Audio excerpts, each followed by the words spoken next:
Good morning. आज आप लोग का हिंदी ग्रामर बुक का चैप्टर 2 हम लोग पढ़ने जा रहे हैं, जिस चैप्टर का नाम है वर्ण विचार। हमने पिछले क्लास में इसके पहले की बातें हम सबने पढ़ी है। आज हम लोग वर्ण विचार पढ़ेंगे। उसमें हम वर्ण को जानेंगे। वर्ण किसे कहते हैं?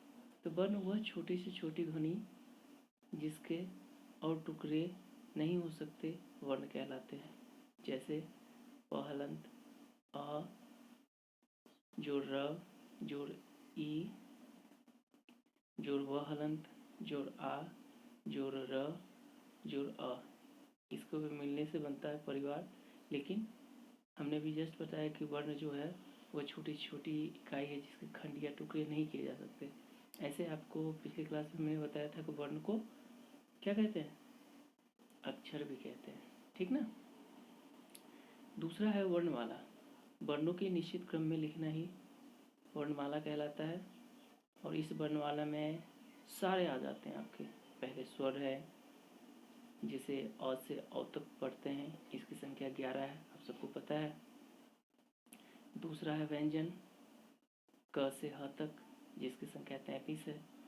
फिर है संयुक्त व्यंजन, इसमें अक्ष, त्र, ज्ञ, स्र।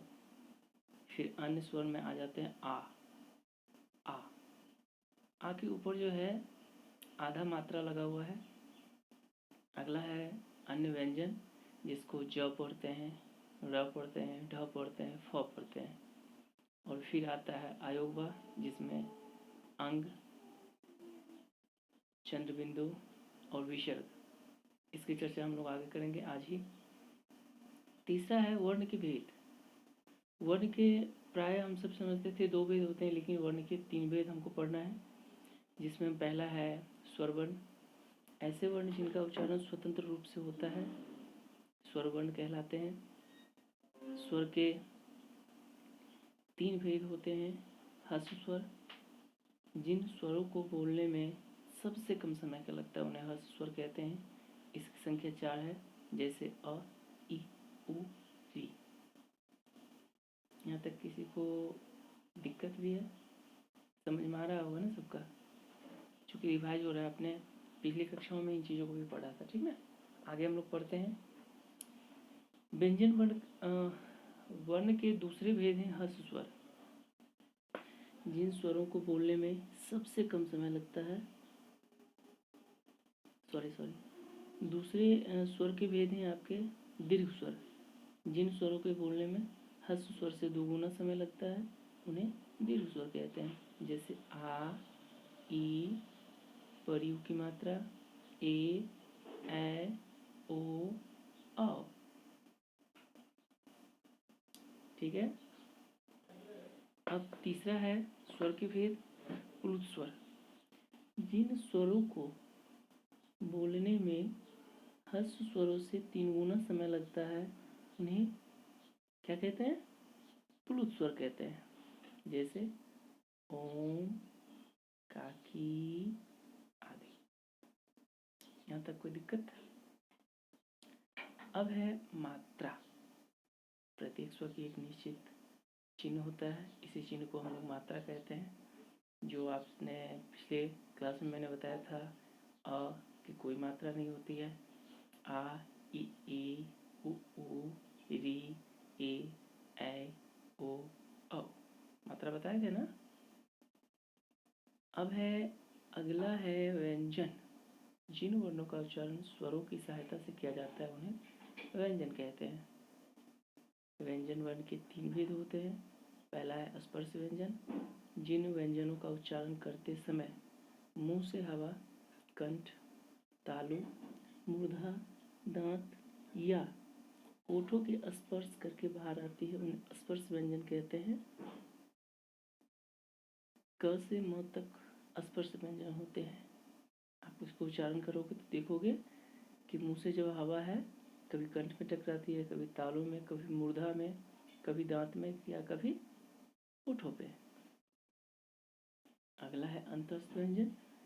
जिन व्यंजनों का उच्चारण स्वर और व्यंजन के बीच का होता है उन्हें अंतस्थ व्यंजन कहते हैं, जैसे य हलंत, र हलंत, ल हलंत, व हलंत। हलंत लिखने का मतलब है कि यह मात्रा पूरा नहीं है, आधा मात्रा है। य, र, ल, व। आप देखोगे कि इसका स्वर और व्यंजन के बीच में होता है। तीसरा है उष्ण व्यंजन। जिन व्यंजनों का उच्चारण करते समय हवा मुंह में टकराकर ऊष्मा यानी कि गर्मी पैदा करती है, उन्हें उष्ण व्यंजन कहते हैं, जैसे तालव्य श, मूर्धन्य श, दंत श, ह। यहाँ तक समझ में आ गया। तीसरा है आयोगवा। जो वर्ण ना तो स्वर होते हैं और ना ही व्यंजन होते हैं, उन्हें आयोगवा कहते हैं। इसके भी 3 भेद हैं। पहला है अनुस्वर, दूसरा है अनुनासिक, तीसरा है विसर्ग।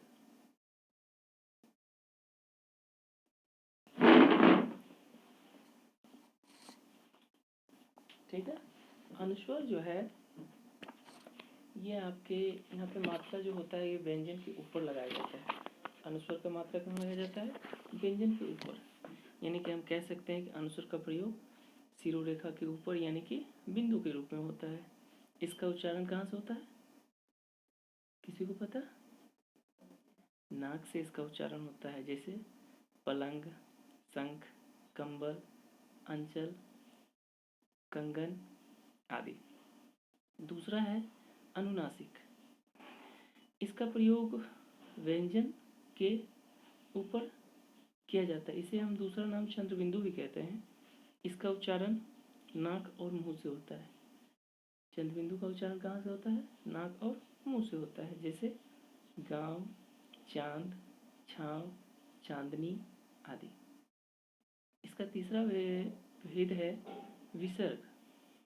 विसर्ग जो है व्यंजन के आगे लगाया जाता है और इसका उच्चारण प्रायः ह की तरह करते हैं, जैसे अतः, दुख, नमः आदि।